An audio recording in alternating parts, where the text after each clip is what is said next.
Ассаляму алейкум, урметтли телесерчилерimiz. Бойлы суыкларда бізге исенмеге бір филжан қоқылы ве сыжақ хаве ярдым етмеге біле.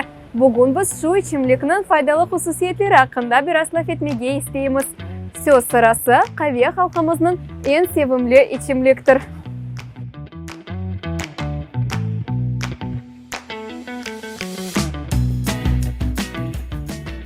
Тан, масада қоқылы қаве тұра. Таныш манзарамы? Статистикаға көре, адамларның 90% өз сабасыны бұл қувет берген içimliктен башлай. Күн бойуда истисна дегіл, қаве бойук истекнен içіле. Бұл içimlik хақында чешет efsanелер де чоқ. Ама ақиқат неде екен? Келіңіз, бұны бірлікте öğrenейік.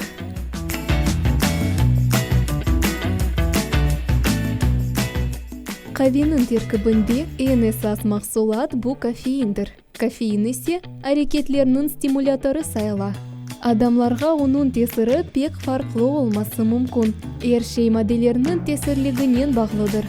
Базы инсанлар күнде бір қач филжан içелер. Бе оларының сағлығына бұл әрекет пек тесір етмей. Башқалары есе бір порциядан біледен ішмелерінің дуя білелер. Кофеин азым системасына түшкенінен пек тез сынып кете. Бе бір қач саатнен бұчуттан чықарыла екен. Ади бір филжан қаведе қарарнен 80 яда 120 мг кофеин олмасы мүмкін. İçimlikте кофеин миқдары чоқ олса, о қан басымыны көтере біле. Базы бір фікірлерге көре есе, күн içілген қаве, кальций, магний, калий кыбы витаминлеріні менімсеге кедер ете. Ама алимлер қавенің кемиклерге зарары олып, олмағаныны да анықламадылар.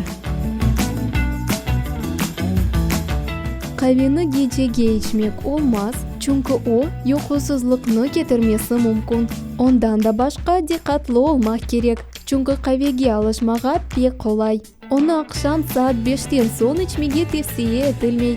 Bu içimlik için en келешкен вақыт сабат.